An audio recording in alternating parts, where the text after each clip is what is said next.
When Dad died, my stepmother thought she'd finally won. 5 years of no contact, and suddenly I wasn't family enough to attend the will reading. But Dad was always 3 steps ahead. The look on Diana's face when I placed those property deeds on the table? Priceless. "This meeting is for heirs only," the lawyer said. I smiled, spreading the documents.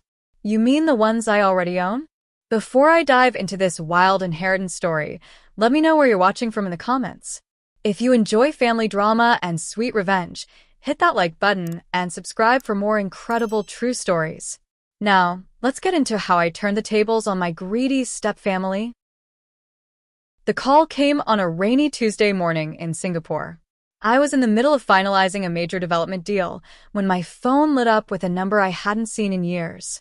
My childhood friend Grace's voice cracked as she delivered the news that would change everything. "Maxwell, your father passed away last night." 5 years.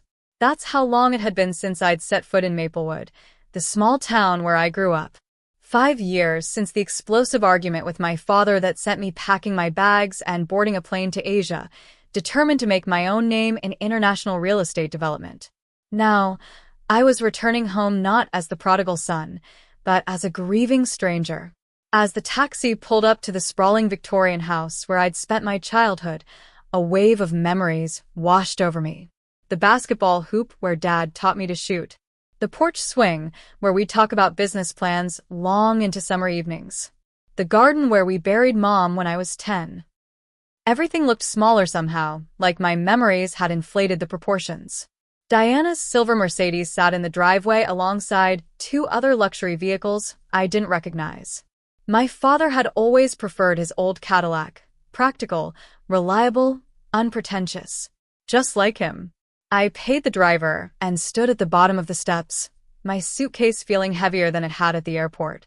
Before I could reach for the doorbell, the front door swung open. My stepsister Brittany stood there, her face a carefully composed mask of somber politeness that didn't reach her eyes. "Maxwell," she said, her voice flat. "We weren't sure you'd come." "He was my father," I replied simply. She stepped aside to let me in, and I entered the house that no longer felt like home. The foyer had been redecorated in Diana's preferred ultra-modern style, all chrome and glass and uncomfortable-looking furniture. No trace remained of Dad's preference for warm woods and worn leather. Mother's in the living room with Tyler and some guests, Brittany informed me, leading the way without offering to take my bag. Diana sat perched on a white leather sofa, holding court among a group of town locals I vaguely recognized. When she saw me, her perfectly painted face registered shock before quickly rearranging itself into a grieving widow's expression. "Maxwell," she said, rising to air-kiss my cheek. "What a surprise. We tried to reach you, of course, but your number had changed." It hadn't. "I'm sorry for your loss," I said formally, knowing the dance we were about to perform. "When is the funeral?" "Tomorrow at 2, my stepbrother Tyler interjected, not bothering to get up from his sprawled position in an armchair. "We've handled all the arrangements." Without consulting me. The message was clear, I wasn't needed or wanted here. "Your old room is being used for storage now," Diana added. "But we can make up the guest room for you." I nodded, suddenly eager to escape the weight of hostile stares. "I think I'll get settled then." As I turned to go, Diana called after me, her voice honey-sweet with poison underneath. "Harold Stevenson is handling the estate matters. He'll be here in the morning to discuss some paperwork. Family only, you understand." I understood perfectly. I was being explicitly excluded from the will reading. Grace found me later as I sat on the back porch, staring at the old oak tree where Dad and I had built a treehouse when I was 8. "They've been awful, Max," she said, sitting beside me. "Since Richard got sick, they've been acting like they own the town already. Diana's been meeting with developers, talking about selling off properties." Grace had grown up next door and had stayed in Maplewood to run her family's hardware store. According to her, my father's health had deteriorated rapidly in the last year, information Diana had never bothered to share with me. "Your dad asked about you," Grace said quietly. "All the time. He kept your international magazine features in his office." The knot in my chest tightened. His office is still intact. Grace corrected. Diana cleared it out last week. Had everything boxed up and moved to storage. She changed the locks on the door. I thanked Grace for coming by and headed back inside, my mind racing. The guest room was exactly what I'd expected, impersonal and cold, with none of my belongings or history. As I unpacked, I heard voices from the hallway. Once Harold confirms the will tomorrow, we can move forward with the Riverside property sale, Diana was saying. Lawrence has already made an offer. What about Maxwell? Tyler asked. Think he'll cause problems? Diana's laugh was sharp. What can he do? Richard left everything to us. Maxwell made his choice when he abandoned his father. I sat on the edge of the bed, my hands shaking with anger and grief. Dad and I had our differences, but abandoned? I'd called for months after leaving, only to have Diana tell me he was too busy or not interested in speaking with me. Eventually, I'd stopped trying. That night, unable to sleep, I wandered the house. In the library, I found some of my old books still on the shelves. I pulled down my favorite, The Count of Monte Cristo. Dad had given it to me on my 16th birthday, inscribing it with, "To Maxwell, remember that patience and planning always win in the end." As I flipped through the yellowed pages, an envelope slipped out and fell to the floor. Inside was a letter in my father's distinctive handwriting, dated just 3 months ago. Maxwell, if you're reading this, I'm likely gone. Diana doesn't know about this letter or the arrangements I've made. There's a safety deposit box at First National, box number 247. The key is taped to the back of the Monte Cristo painting in my office. Whatever you may think of me, know that I always had a plan. Dad. My heart pounding, I made my way to Dad's office. The door was locked, just as Grace had said, but I remembered the loose floorboard in the hallway where Dad always kept a spare key. Some things never change. Inside, the room had been stripped bare. No papers, no books, no personal items. But the painting still hung on the wall. I carefully removed it, finding the small key exactly where Dad said it would be. Tomorrow, I decided I would visit the bank and Harold Stevenson's office. It was time to find out exactly what my father had been planning. Growing up as Richard Harrison's son meant learning about real estate before I could ride a bike. Some fathers taught their kids to throw baseballs. Mine taught me to calculate property values and spot a bad foundation from 100 yards away. After Mom died of cancer when I was 10, it was just Dad and me against the world for 3 years. We were a team. He was grooming me to take over Harrison Properties someday, and I was soaking up every lesson. Then Diana Winters came into our lives. She was beautiful, charming, and seemed to genuinely care about Dad. I was 13 when they married, old enough to be wary but young enough to hope for a new family. Diana had 2 children from her previous marriage, Brittany, who was my age, and Tyler, who was 2 years younger. For a while, things were okay. Not great, but okay. Diana made Dad happy, and that was what mattered to me. But slowly, things began to change. My place at the dinner table moved further from Dad. My weekend property tours with him were rescheduled to accommodate Tyler's soccer games or Brittany's dance recitals. Diana started redecorating the house, erasing traces of my mother room by room. "You need to give them a chance, Maxwell," Dad would say whenever I complained. "They're family now." By the time I was 16, I had effectively been sidelined in my own home. Diana positioned herself as Dad's business confidant, accompanying him to meetings and networking events that I used to attend. Tyler suddenly developed an interest in real estate, and Dad was thrilled. Despite this, Dad and I maintained our connection through the business. Harrison Properties was Dad's life work, a company that owned and managed nearly 30% of the commercial real estate in Maplewood and surrounding areas. What had started as a single apartment building purchase when my parents first married had grown into an empire worth millions. "Property is permanence, Maxwell," Dad often said. "Money comes and goes, but land and buildings, they're tangible. They last." I took those words to heart, studying business and real estate in college while working summers at Harrison Properties. I learned every aspect of the business, from maintenance to management to development. By the time I graduated, I was ready to step into a leadership role. That's when everything fell apart. Dad had been planning a major development, a mixed-use riverfront project that would revitalize Maplewood's downtown. We had spent months on the plans together. But when I returned from a trip researching similar developments in other cities, I discovered that significant changes had been made without my input. Diana and I thought a more upscale approach would yield better returns, Dad explained when I confronted him. The luxury condos will sell better than the mixed-income housing you proposed. That wasn't the vision, I argued. We talked about creating something that would benefit the whole town, not just the wealthy. Sometimes you have to be practical, son, he said.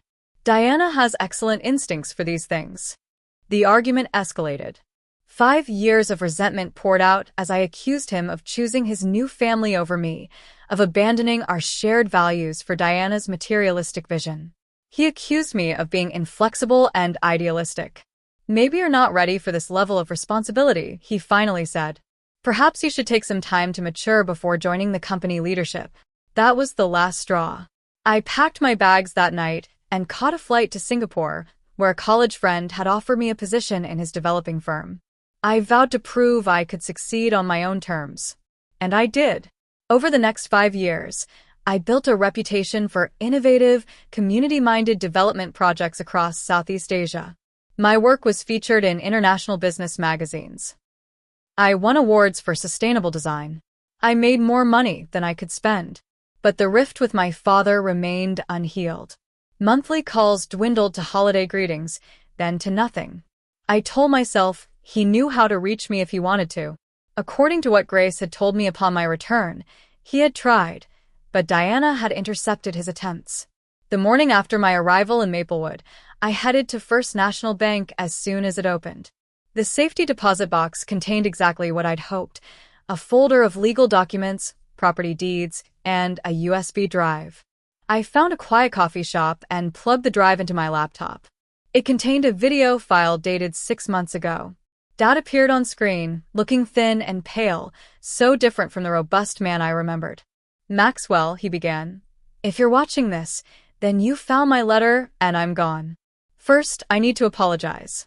I let Diana come between us, and that's my greatest regret. But I want you to know I never stopped planning for your future. He explained that over the past 3 years, he had been quietly transferring ownership of key Harrison Properties assets directly to me.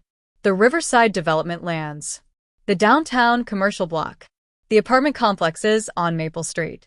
All had been legally signed over to me through a series of trusts and transfers designed to minimize tax implications.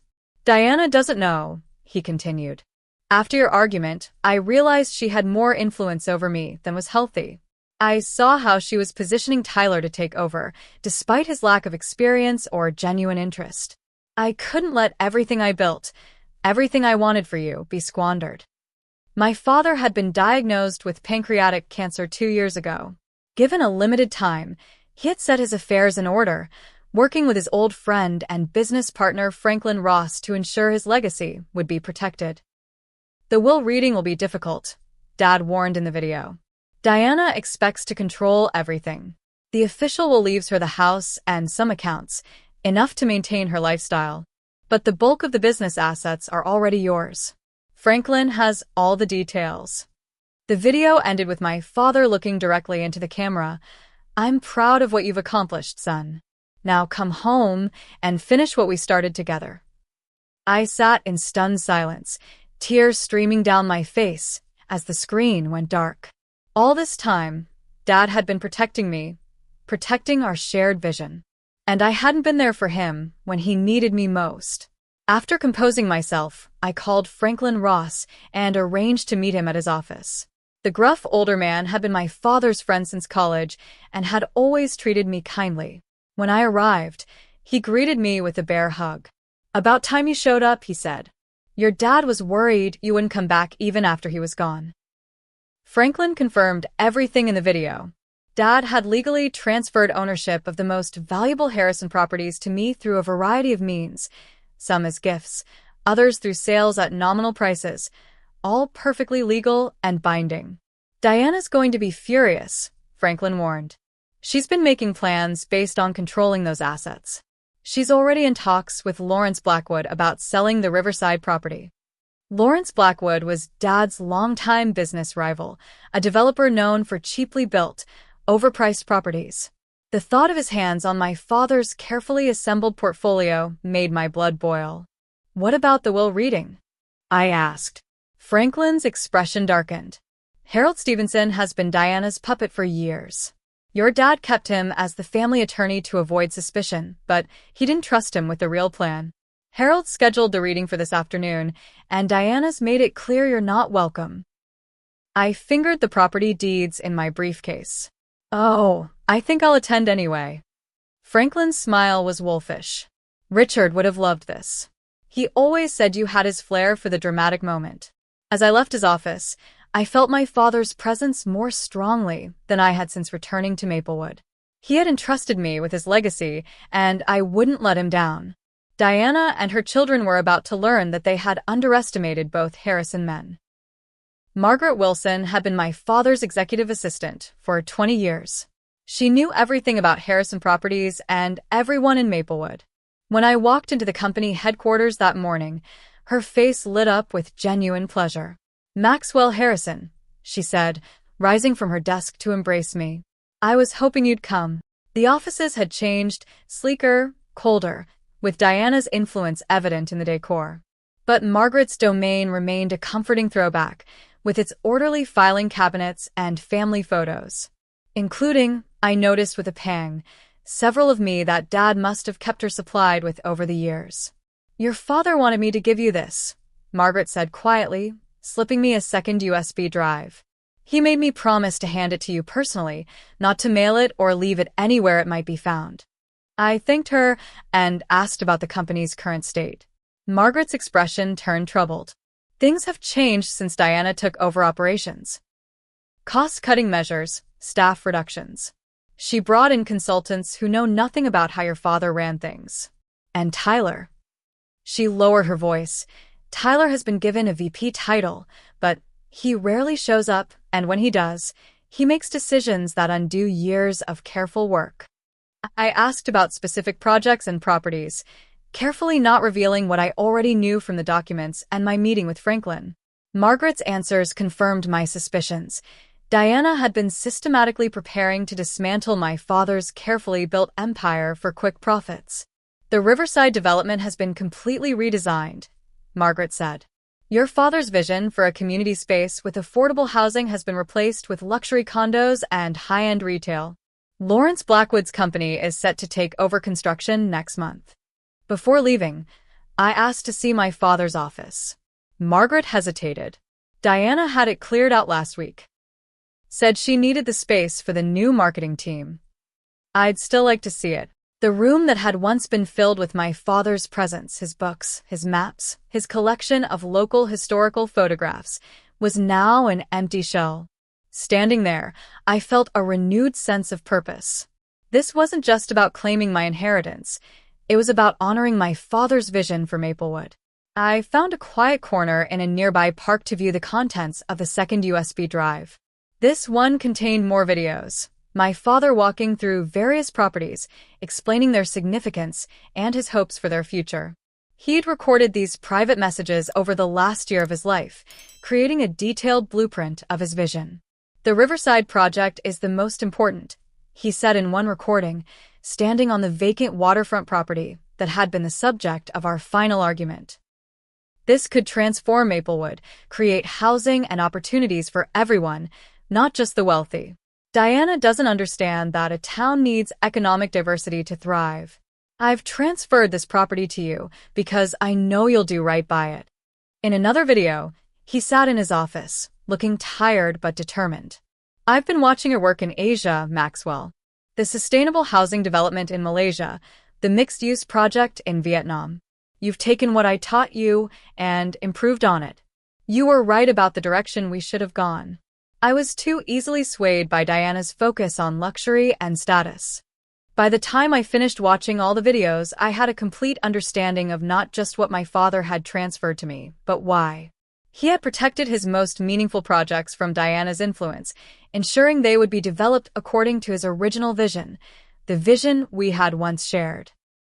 My next stop was to meet with James Patterson, the accountant who had handled my father's personal finances for decades.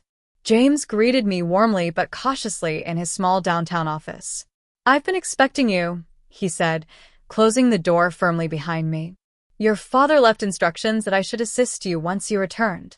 James explained the complex financial arrangements my father had created. Not only had he transferred property ownership, but he had also established a separate business entity, Harrison Legacy Holdings, with me as the sole owner.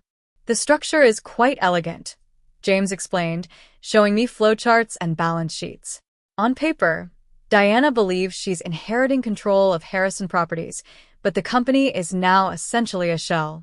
The valuable assets have been moved to Harrison Legacy Holdings over the past 3 years through a series of perfectly legal transactions."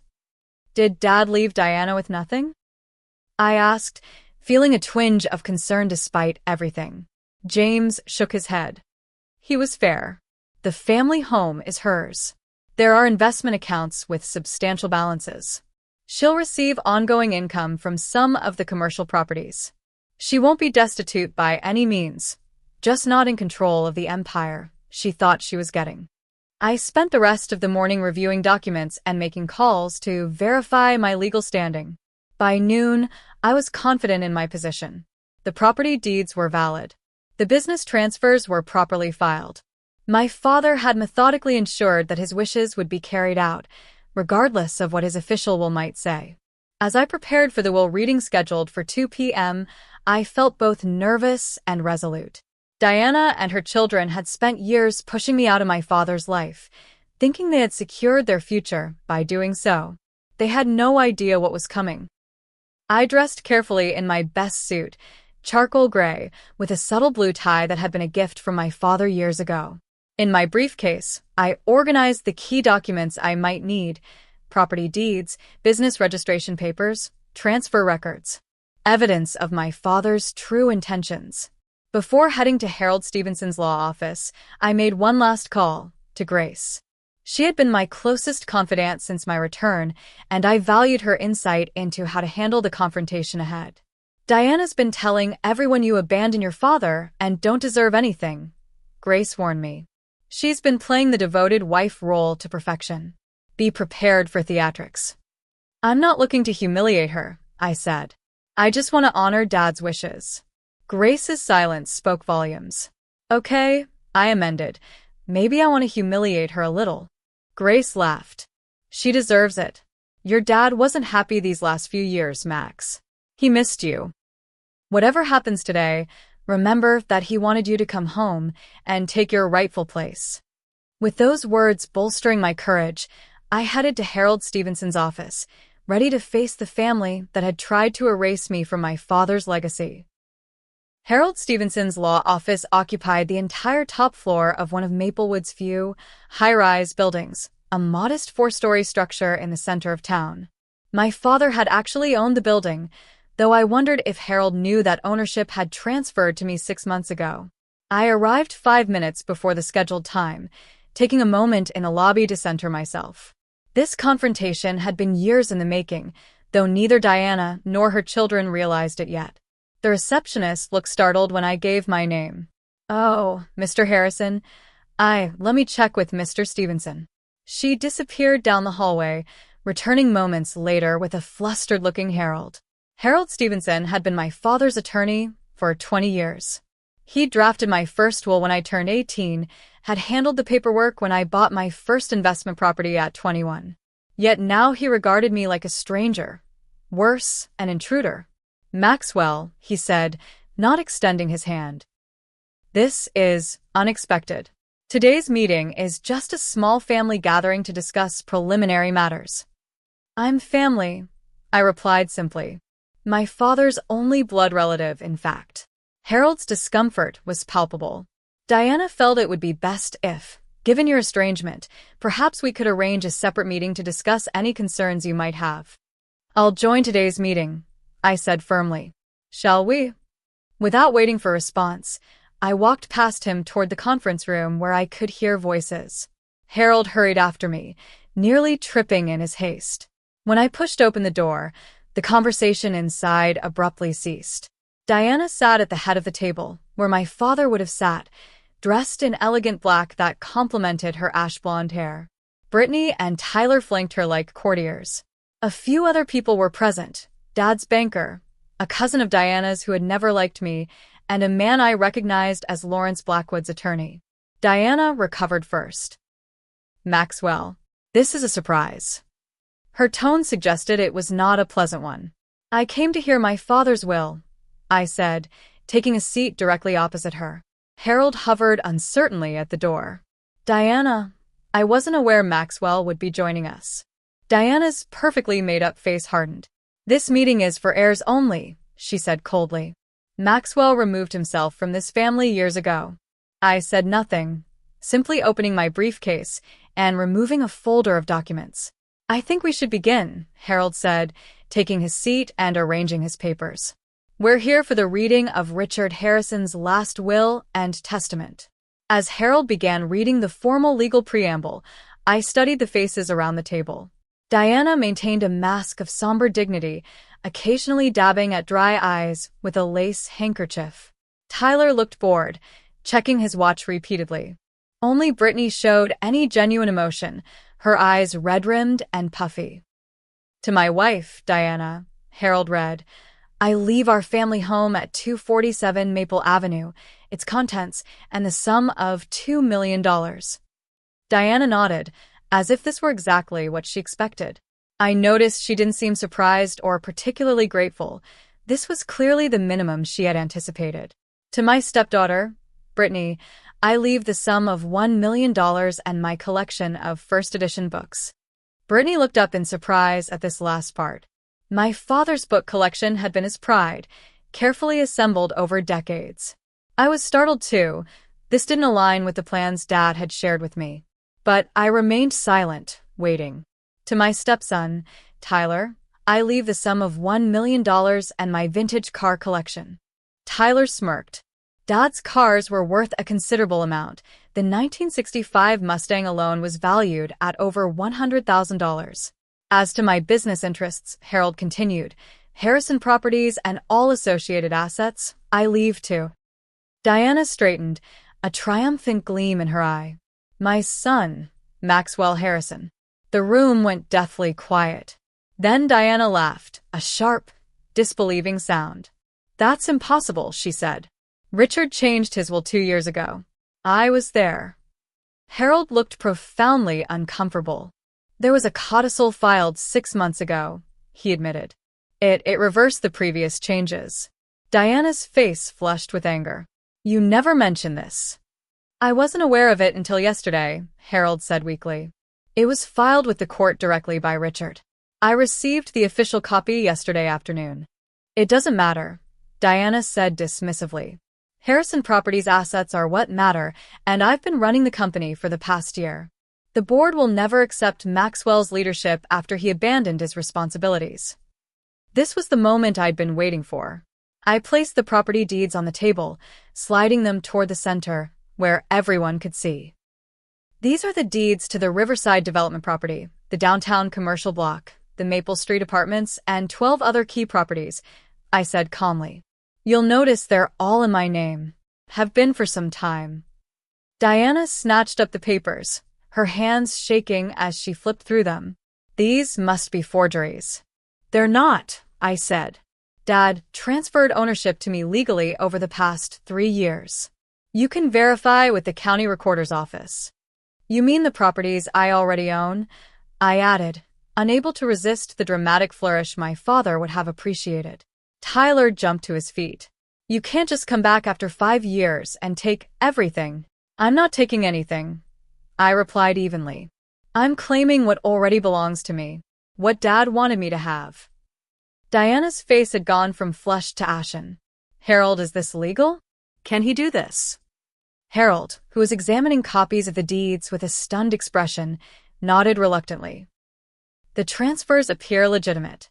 If Richard signed these properties over while he was alive, they wouldn't be part of the estate." "What about Harrison Properties?" Diana demanded. "The will says Maxwell gets the company."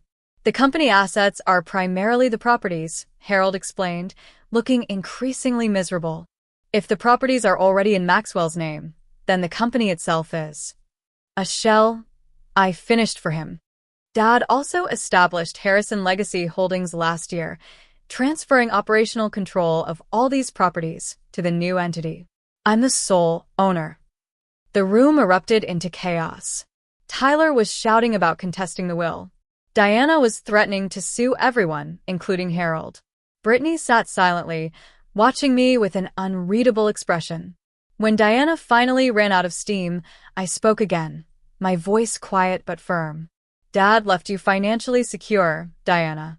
The house, investments, some income properties. He wasn't vindictive. But he built Harrison Properties from nothing, and he wanted its legacy protected. He knew you planned to sell it off piece by piece. You have no right, Diana hissed. I was his wife. I took care of him while you were off playing developer in Asia. I wanted to come back, I said. I called for months after I left. You told me he didn't want to speak to me. A flicker of guilt crossed Diana's face before she masked it. He was disappointed in you. Then why did he leave me everything that mattered to him? I challenged. Why did he spend the last years of his life creating an elaborate plan to ensure I would carry on his work? Brittany spoke for the first time. Is it true? Did Mom keep you from talking to Dad? Before Diana could interrupt, I nodded. According to his videos and letters, yes. He tried to reach me multiple times. Videos? Diana's voice rose in panic. What videos?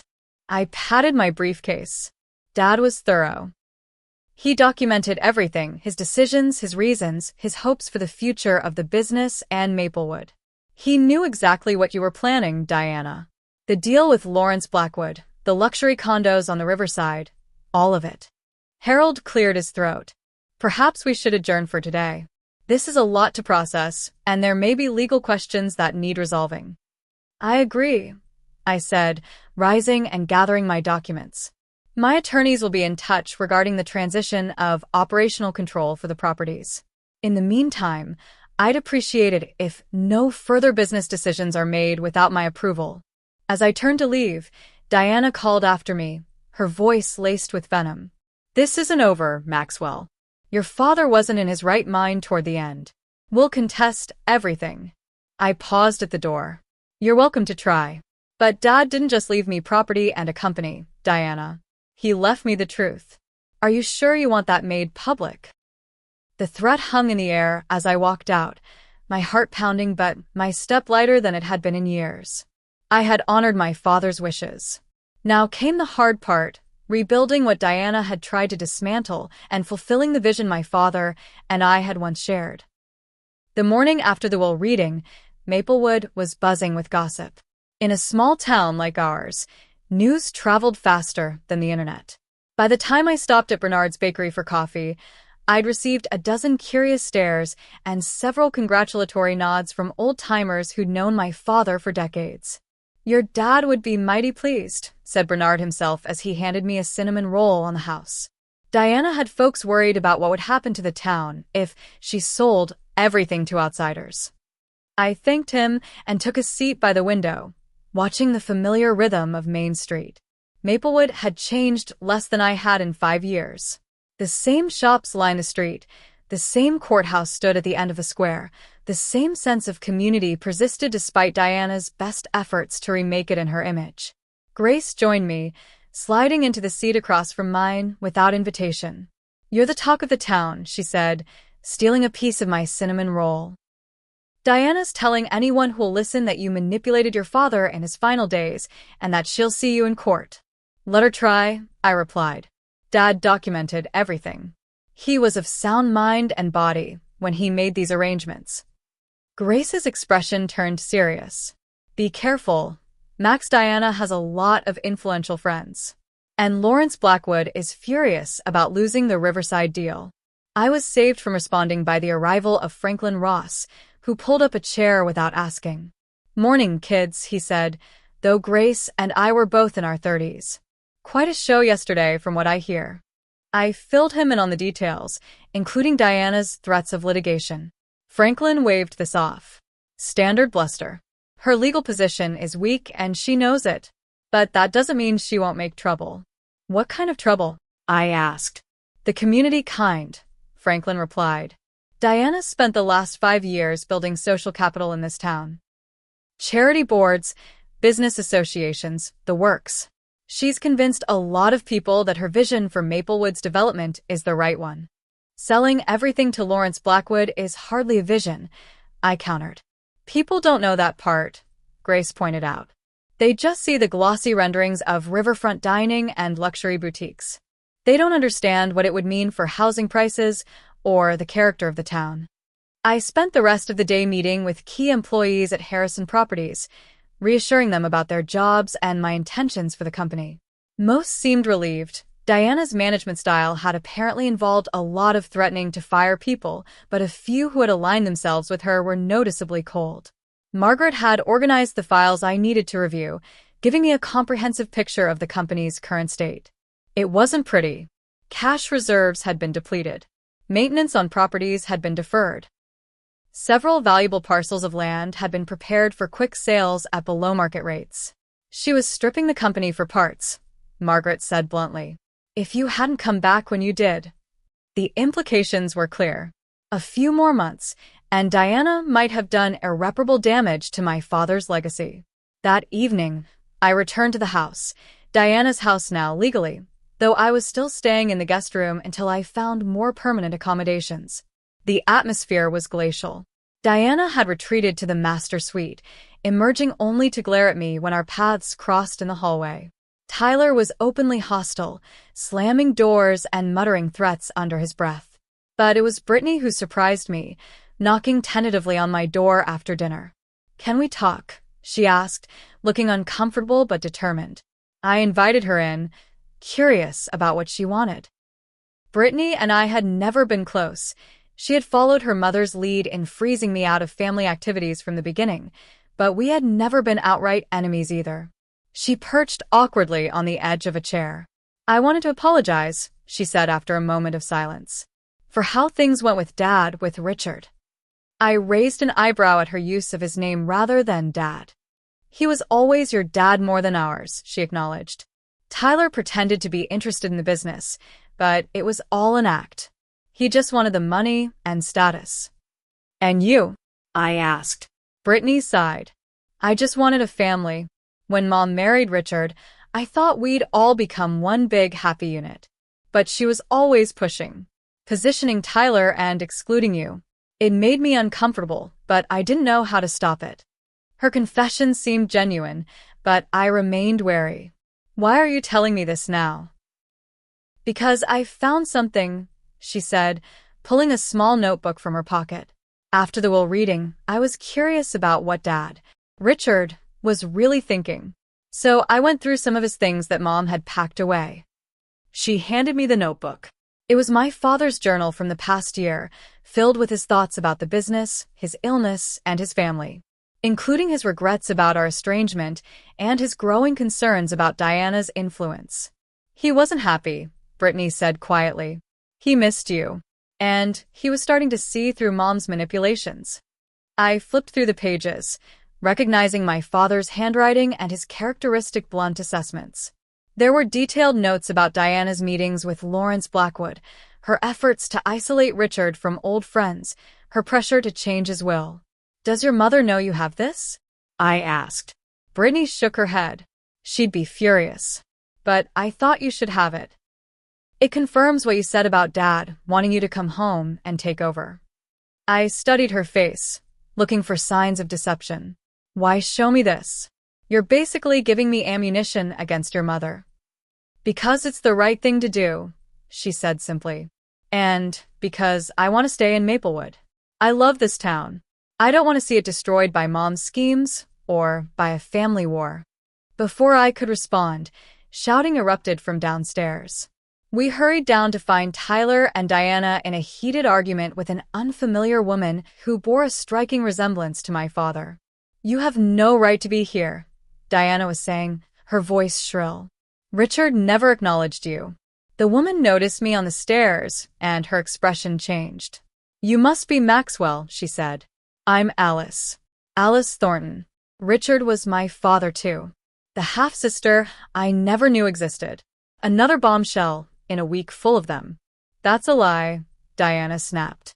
"Some desperate ploy for money." Alice shook her head. "I don't want money. Richard and I had a relationship for years, private at my request. I just came to pay my respects and meet my brother." She extended a hand toward me, her eyes, so like my father's, cautious but hopeful. I took it, feeling another piece of the puzzle that was Richard Harrison's life fall into place. "It seems we have a lot to talk about." Diana made a sound of disgust. "I won't stand here and watch this farce. Come on, Tyler." She stormed out, Tyler trailing behind her. Brittany hesitated, then quietly slipped away, leaving me alone with a sister I never knew I had. Alice smiled tentatively. "This isn't how I imagined our first meeting." "Nothing about this week has gone as imagined," I replied with a rueful laugh. "But I'd like to hear about you and your relationship with Dad, if you're willing to share."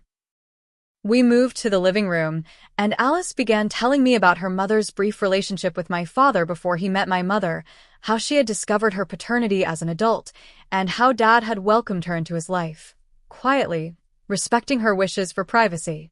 "He talked about you all the time," she said. "He was so proud of what you were accomplishing in Asia, even while he missed you terribly." As Alice spoke, I felt both grief and gratitude washing over me. Grief for the years lost with my father, and gratitude that he had found ways to protect his legacy despite Diana's interference.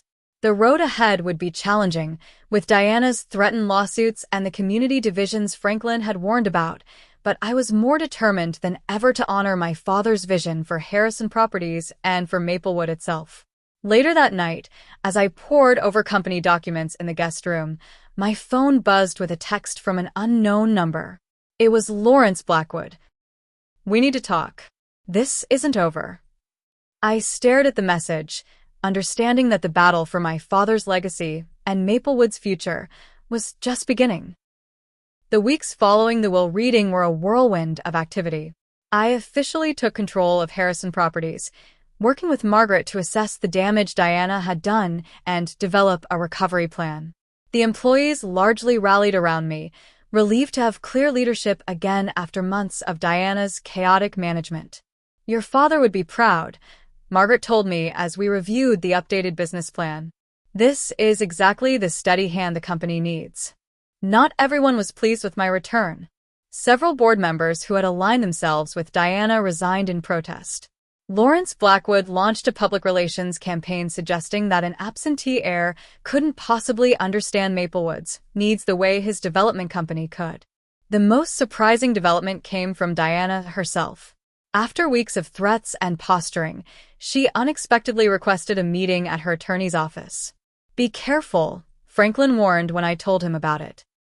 "Diana doesn't make conciliatory gestures unless she has an angle."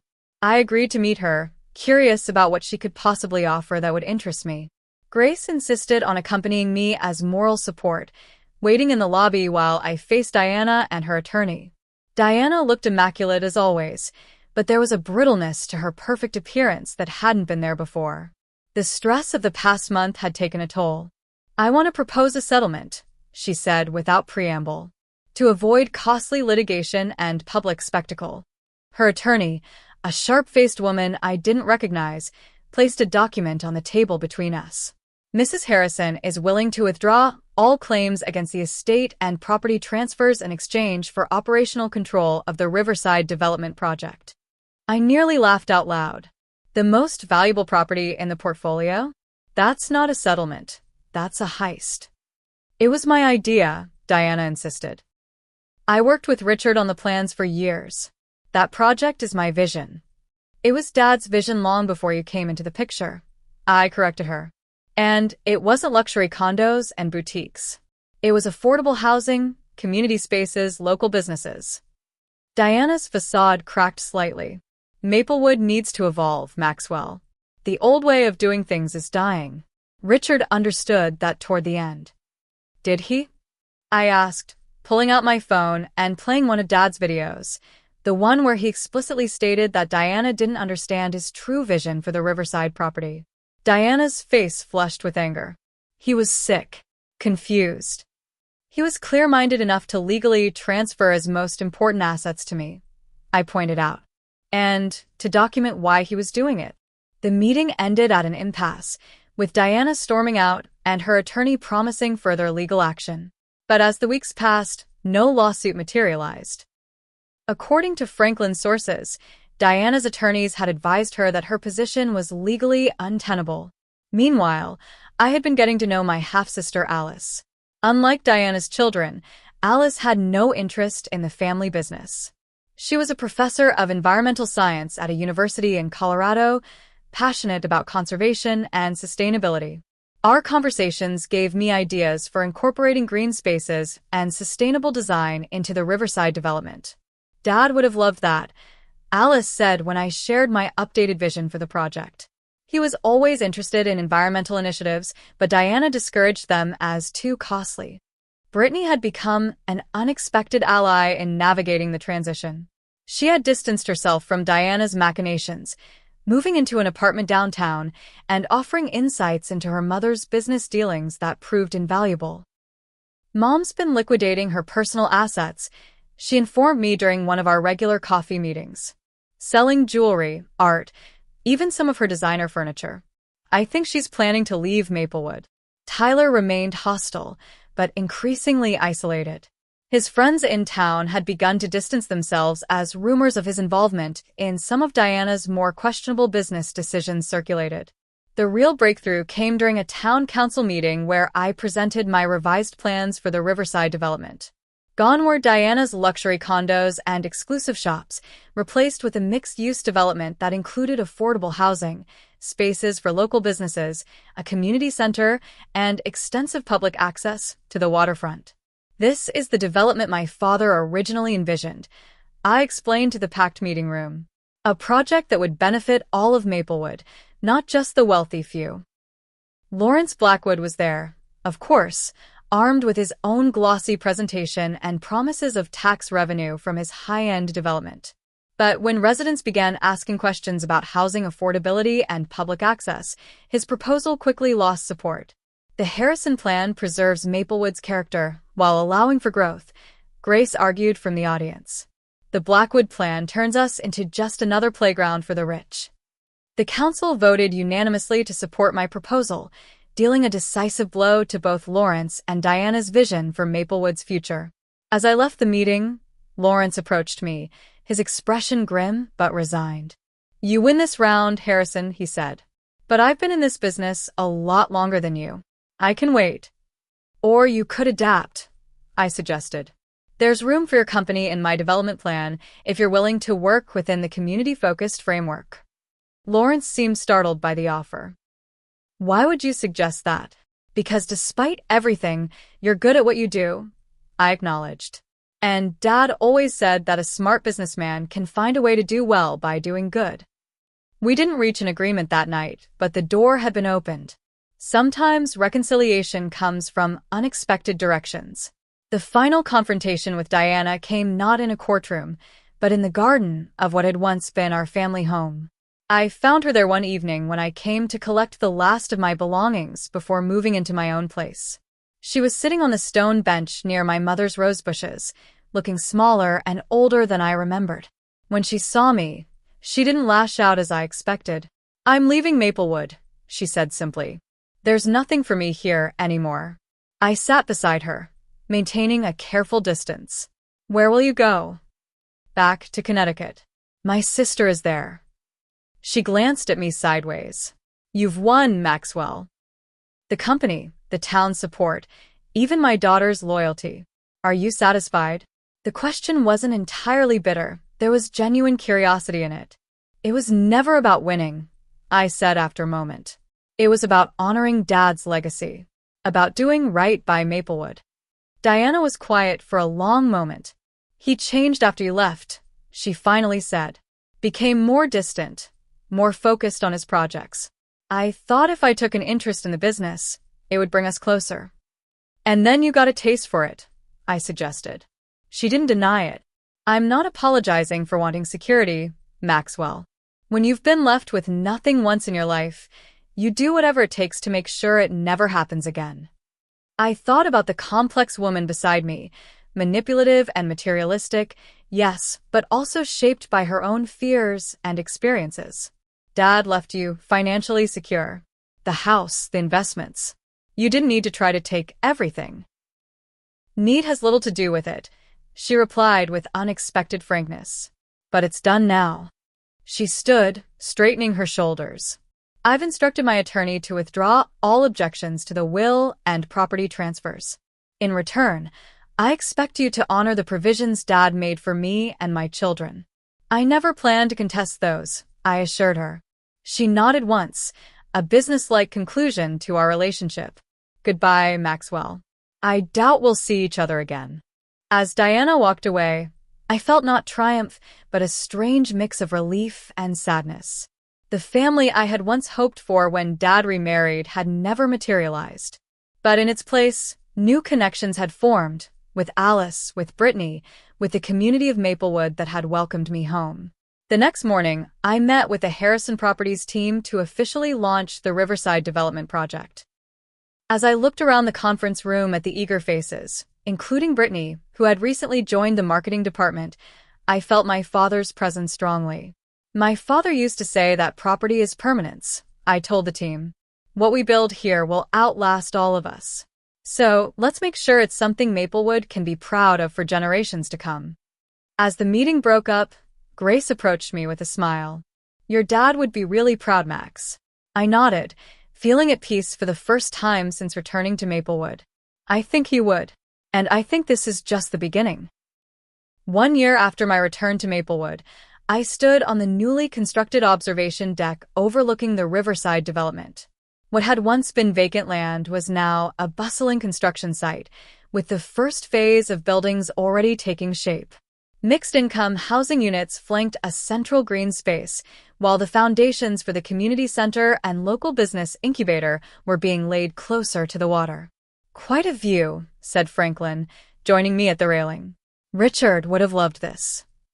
I nodded, thinking of my father's vision for this property and how close it had come to becoming something entirely different. I wish he could see it. He can, Franklin said simply, pointing to a bronze plaque we had installed at the entrance to the development. Richard Harrison Memorial Park would be the centerpiece of the project, ensuring that my father's contribution to Maplewood would be remembered. The past year had been transformative, both for Harrison Properties and for me personally. Taking control of my father's company had forced me to put down roots in a way I'd avoided for years, to engage with the community not just as a developer, but as a citizen with a stake in its future. The scholarship committee approved all 15 applications, Alice informed me, consulting her tablet as she approached. My half-sister had moved to Maplewood 6 months ago to help establish the Richard Harrison Foundation, which provided educational opportunities for local students interested in sustainable development and community planning. Perfect, I replied. And the internship program? Launches next month. We've got partnerships with 3 colleges already. Alice had become an integral part of my life, bridging the gap between my past and present. Through her, I learned stories about our father I'd never known, his quiet environmental activism, his anonymous support for students who couldn't afford college, his mentorship of young entrepreneurs. He never wanted recognition, Alice explained once. He just wanted to make things better. In that spirit, I had redirected Harrison Properties toward development that balanced profit with community benefit. It wasn't always easy. Lawrence Blackwood and his allies on the business council frequently opposed our more progressive initiatives, but we were making progress. Surprisingly, it was Brittany who often helped navigate these political waters. Having grown up watching Diana charm and manipulate her way through Maplewood society, Brittany had developed a keen understanding of the town's social dynamics. Lawrence is planning to speak against the affordable housing expansion at next week's council meeting, she warned me as we walked back to the office. He's been lobbying council members behind the scenes. Any suggestions? I asked, having learned to value her strategic thinking. Brittany smiled. I've already arranged for residents from the first phase to attend and share their stories. Lawrence can argue with us, but he can't argue with families who now have stable housing because of the development. Back at Harrison Properties headquarters, I found Margaret waiting with a stack of documents requiring my signature. Among them was the final paperwork severing Diana's remaining connections to the company. She had agreed to sell her minority shares in exchange for a lump sum payment. "Have you heard from her?" Margaret asked as I signed the forms. "Not directly," I admitted. "Brittany says she's remarried and living in Greenwich. Apparently, she's joined the board of an art museum and is busy reinventing herself as a philanthropist." I harbored no ill will toward Diana anymore. She had acted according to her nature, just as my father had ultimately acted according to his by ensuring his legacy would be protected. The Richard Harrison I had come to know through his videos, journals, and the stories others shared was more complex than the father I thought I knew, more strategic, more farsighted, more forgiving of human weakness. "You've got dinner with Grace at 7, Margaret reminded me as I handed back the signed documents. "And don't forget, the Historical Society wants an answer about the old mill property by tomorrow."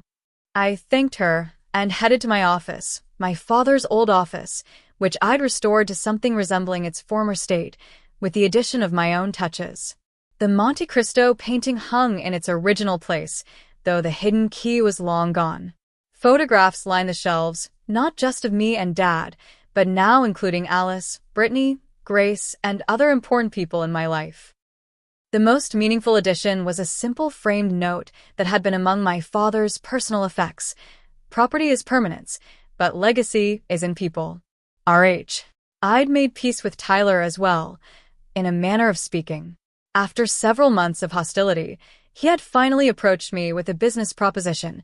He wanted to open a high-end restaurant in one of the Harrison Properties buildings downtown. Against Margaret's advice, I had agreed, offering favorable lease terms. "He'll mess it up," Margaret predicted darkly. "He has no work ethic." But surprisingly, Tyler's restaurant had become a success. He had found his passion in the culinary world, something Diana had apparently always discouraged as beneath their social status.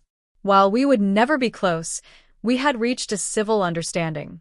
As the sun began to set over the river, I made a final call to check on the status of the memorial scholarship named for my mother. This had been one of my first initiatives upon taking control of the company, creating a fund for young women pursuing careers in architecture, my mother's unfulfilled dream. The first recipients graduate next spring, the program administrator informed me. They're already asking about internship opportunities with Harrison Properties. After hanging up, I took a moment to reflect on how far I'd come since that rainy day in Singapore when I'd received the news of my father's death. I had returned to Maplewood angry and hurt, focused on claiming what was rightfully mine.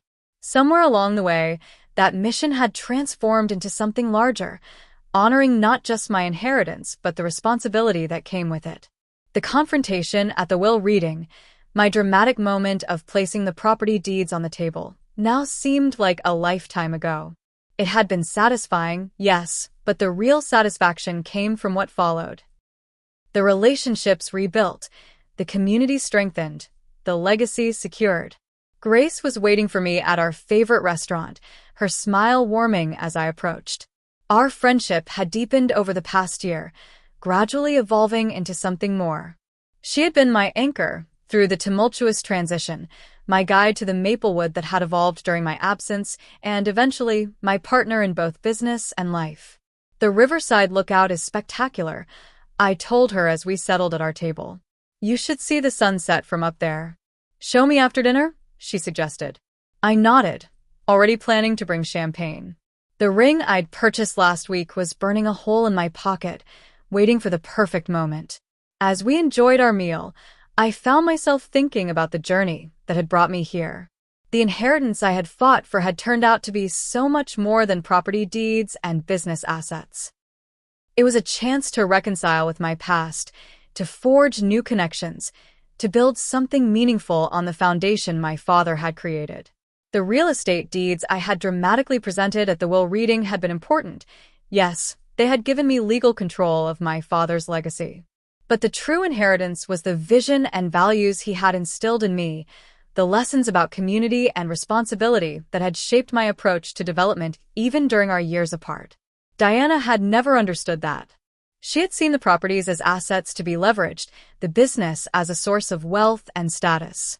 She had missed the deeper purpose that had driven my father throughout his life. As Grace and I walked along the riverfront after dinner, hand in hand in the gathering twilight, I felt a profound sense of gratitude. For my father's foresight, for the second chance at belonging in Maplewood, for the opportunity to build something that would outlast me. "What are you thinking about?" Grace asked, noticing my contemplative mood. "Legacy," I replied. "What we leave behind. How we're remembered." She squeezed my hand. "Your dad would be proud of what you've done here. What you're still doing." I nodded, thinking of the complex, imperfect, ultimately loving father I had come to know better in death than I sometimes had in life. He had made mistakes, we all did, but in the end, he had done his best to protect what mattered most. As we reached the observation deck overlooking the project that would define Maplewood's future, I knew it was time. The ring box felt heavy in my pocket, but my heart was light. Whatever came next, I was exactly where I was meant to be, building on my father's legacy while creating my own. What about you? Have you ever had to stand up for what was rightfully yours against people who tried to take advantage? Or have you experienced a moment where you had to choose between justice and reconciliation? I'd love to hear your stories in the comments below. Don't forget to like this video if you enjoyed this story of inheritance drama and family redemption, and subscribe for more true stories that will make you think about legacy, family, and what truly matters in life. Thank you for watching, and remember, sometimes the most valuable inheritance isn't property or money, but the values and vision passed down through generations.